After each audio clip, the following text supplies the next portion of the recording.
Bismillahirrahmanirrahim. Assalamualaikum warahmatullahi wabarakatuh. Saya Risa Maisani, mahasiswa semester 5B, Prodi Pendidikan Kimia UIN Sunan Jati Bandung.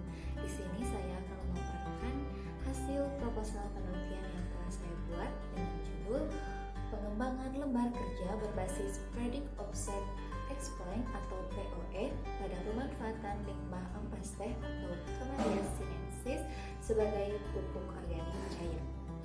Pertama, mengenai latar belakang, kurangnya pengetahuan mengenai konsep kimia yang banyak manfaatnya bagi kehidupan. Terkadang kita itu sudah tahu ya bagaimana kimia aplikasinya dalam kehidupan. Kita sebenarnya sudah tahu gitu ya, dan tapi kita kurang memaksimalkan kemampuan diri untuk mampu mengaplikasikan kimia dalam kehidupan sehari-hari. Padahal pada kenyataannya limbah sendiri yang sudah sejalurnya gitu ya dihasilkan oleh manusia khususnya, apalagi limbah yang dihasilkan di rumah tangga seperti ampas teh, nah itu bisa diolah salah satunya menjadi pupuk. Nah, selain dari ampas teh juga masih banyak lagi limbah-limbah rumah tangga yang bisa dimanfaatkan dengan proses kimia. Selain itu, kita sebagai mahasiswa atau pelajar, kita juga sudah mengetahui gitu ya mengenai pembelajaran mengenai pengelolaan limbah. Nah, pengelolaan limbah ini juga sudah banyak dipelajari.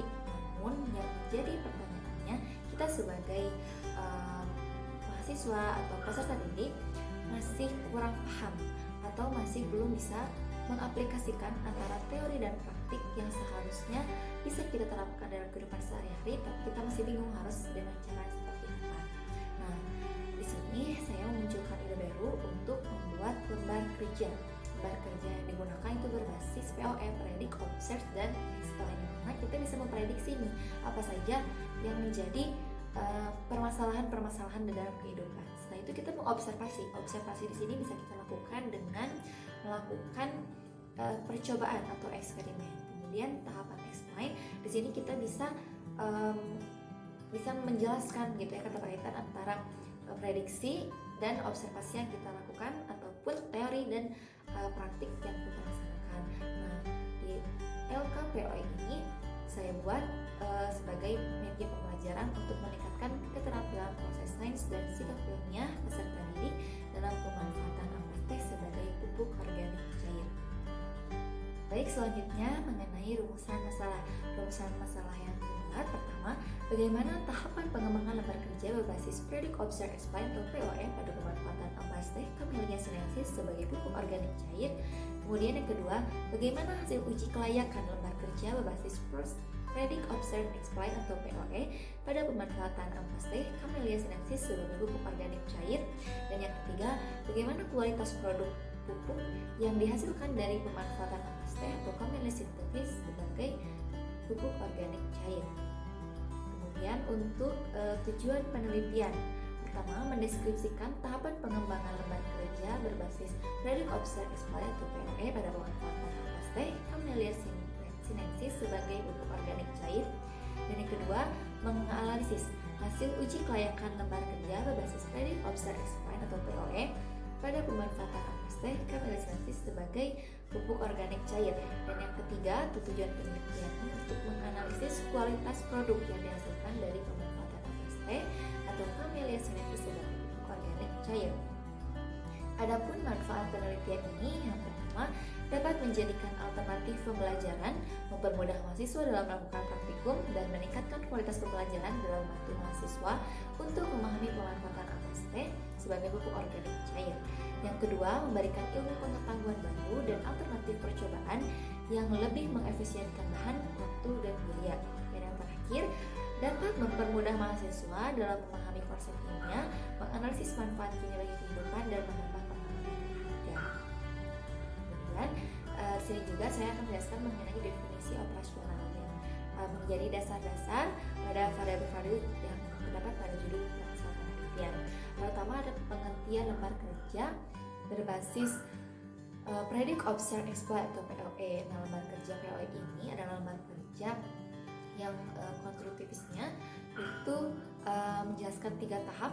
Predik itu memprediksi permasalahan yang sedang terjadi, kemudian observe itu untuk mengobservasi atau melakukan eksperimen atau percobaan mengenai permasalahan yang sedang dibicarakan, dan explain itu adalah tahap menjelaskan bagaimana prediksi yang telah kita buat dan observasi yang telah kita lakukan, ya, dan membandingkannya kemudian menjelaskan.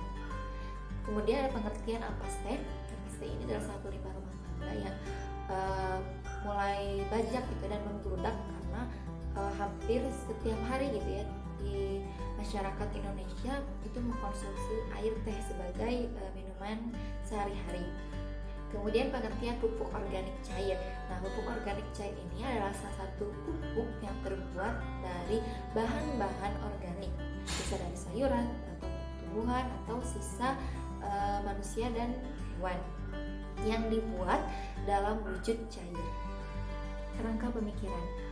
Nah, diawali dari ada banyaknya manfaat ampaste yang bisa dilakukan dalam kehidupan sehari-hari, salah satunya menjadi pembuatan pupuk organik cair, maka dilakukan beberapa analisis pendahuluan seperti menganalisis jurnal pemanfaatan ampaste, menganalisis jurnal pembuatan pupuk organik cair, dan karena ada di ranah pendidikan dibuatlah lembar kerja POE dengan melakukan beberapa analisis pembelajaran mengenai POE.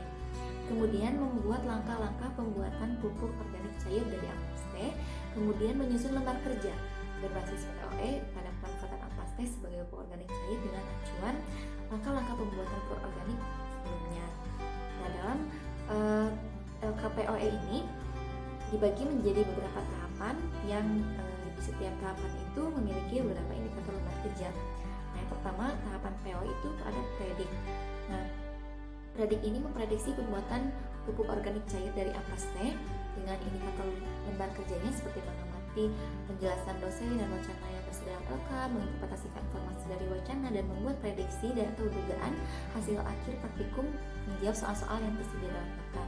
Kemudian tahapan yang kedua itu ada observe, itu merancang eksperimen pemanfaatan limbah ampaste sebagai pupuk organik cair. Nah, merancang eksperimen di sini indikatornya seperti menentukan judul percobaan, tujuannya, prosedur, alat bahan, sampai melakukan percobaan. Nah, tahapan yang terakhir pada LKPOE ini itu explain, menjelaskan hasil eksperimen pembuatan pupuk organik cair dengan indikator FA-nya itu menyimpulkan hasil praktikum. Didapatlah lembar kerja berbasis predict, observe, explain atau POE pada pemanfaatan ampaste sebagai pupuk organik cair. Hasil-hasil penelitian yang relevan. Nah, mengenai ini, pertama berdasarkan hasil penelitian Paul dan kawan-kawan tahun 2017, lembar kerja berbasis POE ini menjadi salah satu alternatif pembelajaran yang melatih penanaran dan pemahaman konsep siswa. Kemudian, menurut hasil penelitian Mulyani, DKK tahun 2017 membahas mengenai pengembangan lembar kerja POE yang didasarkan pada proses ADI, analisis, define, development, implementation, dan explanation, dan tahapan pengerjaan POE, predict, observe, dan explain. Kemudian menurut Tugianti et al. Tahun 2017 mengenai ampaste ternyata masih banyak mengandung senyawa bioaktif seperti fenol, flavonoid, kafein, tanin, sulfonin, protein, lemak, serat kasar, dan mineral. Kemudian sampah organik juga dapat dimanfaatkan sebagai bahan pembuatan pupuk organik. Contoh seperti sayur-sayuran.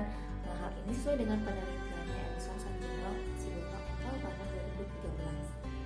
Kemudian sama dengan penelitiannya SD Cahyani, RR Malia, dan Arsaman dan M. Doni tahun 2019, yaitu membahas mengenai pemanfaatan EM4 dan mikroorganisme lokal atau MN sebagai bahan tambahan pembuatan pupuk organik cair. Karena dalam proses pembuatan pupuk organik cair ini kita memerlukan bahan tambahan lainnya ya, agar bisa terbentuknya produk pupuk organik cair yang berkualitas. Kemudian penelitian Hasmoko et al. Tahun 2020 memberikan penyuluhan dan pelatihan pembuatan pupuk organik cair dari limbah organik yang ada di sekitar rumah. Oke, itu saja mengenai hasil penelitian rekan-rekan. Ringkasan kajian pustaka. Nah, mengenai ringkasan kajian pustaka ini ada beberapa yang dibahas, yaitu mengenai pemanfaatan limbah, kemudian apaste, kemudian pupuk organik cair, lembar kerja, dan lembar kerja berbasis POE.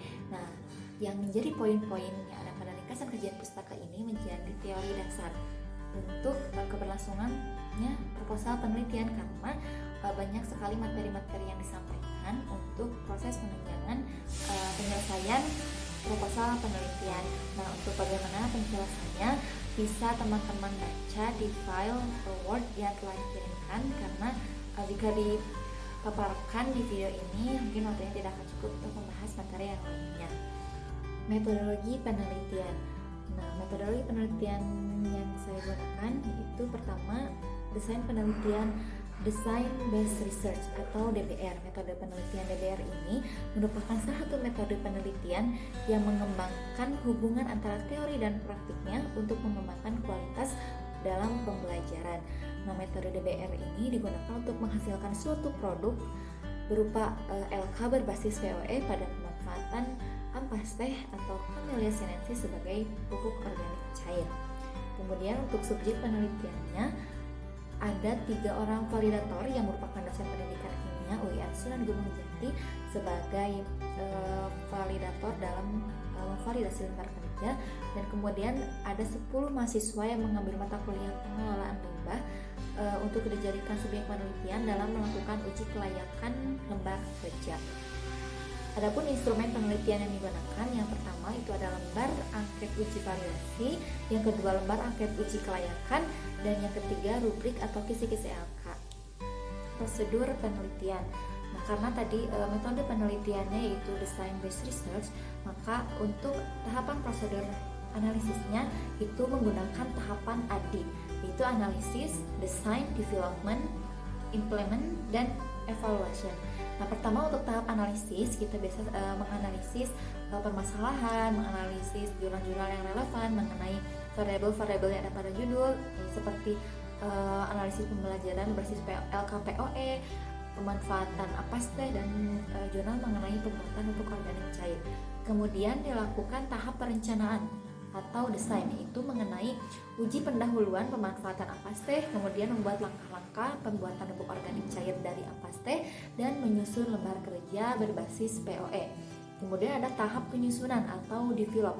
Nah, pada tahap penyusunan ini mulai penyusunan judul lembar kerja, penyusunan instrumen apa saja yang menjadi pendukung dalam proses pembuatan LK ini, dan pembuatan produk lembar kerja. Setelah itu kita ke tahap pengujian atau implement. Nah, di tahap implement ini lembar kerja yang telah dibuat dilakukan uji validasi lembar kerja POE dengan bantuan validator dosen pendidikan kimia UIN Sunan Gunung Jati Bandung. Nah, ada 2 kemungkinan dalam uji validasi ini. Jika tidak valid, dilakukan revisi dan dilakukan uji validasi lagi. Tapi jika sudah tervalidasi, kita masuk ke tahap revisi produk atau evaluation. Di sini jika sudah valid, lembar kerja berbasis predik, observe, dan exploit POE ini pada pemanfaatan apaste sebagai pupuk organik cair, dilakukan uji terbatas lembar kerja ke 10 mahasiswa pendidikan kimia UIN Sunan Gunung Jati Bandung yang mengambil mata kuliah pengelolaan limbah. Kemudian mulai penyusunan laporan penelitian, mengumpulkan data dan pengolahan data, menganalisis data, dan menarik kesimpulan. Teknik pengumpulan data dan analisis data. Nah, untuk teknik pengumpulan data ini dilakukan sesuai dengan instrumen yang digunakan. Pertama ada lembar angket validasi dengan teknik pengumpulan dasarnya. Dosen mengisi dan memberi tanggapan di lembar angket validasi, dan nanti peneliti memperoleh nilai yang menunjukkan kelayakan LK dan sumber datanya dari dosen ahli. Kemudian lembar angket uji terbatas ini teknik pengumpulan datanya, mahasiswa mengisi dan memberi tanggapan di lembar angket uji terbatas.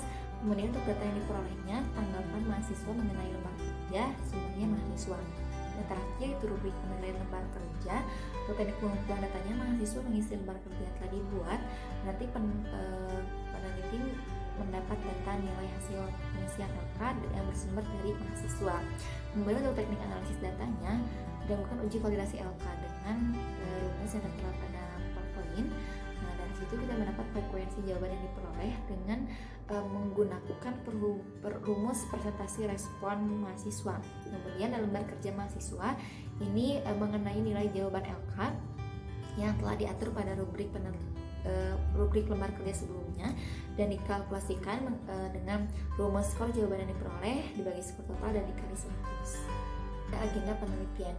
Nah, agenda penelitian ini sangat diperlukan bagi seorang peneliti dalam melakukan penelitian karena menjadi acuan patokan waktu yang akan diselesaikan dalam penyusunan penelitian. Nah, ini ada agenda penelitian di bulan ke-1, bulan ke-2, bulan ke-13, dan bulan ke-4 dengan beberapa agenda penelitian yang telah tercantum di PPT. Kemudian ada beberapa lampiran di penelitian proposal ini berjumlah 6. Yang pertama itu ada sistematika penulisan, kemudian ada analisis konsep, peta konsep, lembar angket uji validasi, lembar angket uji kelayakan, dan rubrik penilaian lembar kerja. Daftar pustaka. Nah, daftar pustaka ini menjadi sumber referensi yang dicantumkan dalam penyusunan proposal penelitian. Insya Allah dalam proposal penelitian ini sudah memenuhi kriteria yang oleh Ibu Ida Farida, itu sebanyak 70% jurnal nasional internasional dan 30% buku. Baik, mungkin itu saja pemaparan proposal penelitian yang dapat saya sampaikan. Terima kasih atas perhatiannya. Mohon maaf apabila ada kesalahan. Wabillahi taufiq wal hidayah. Wassalamualaikum warahmatullahi wabarakatuh.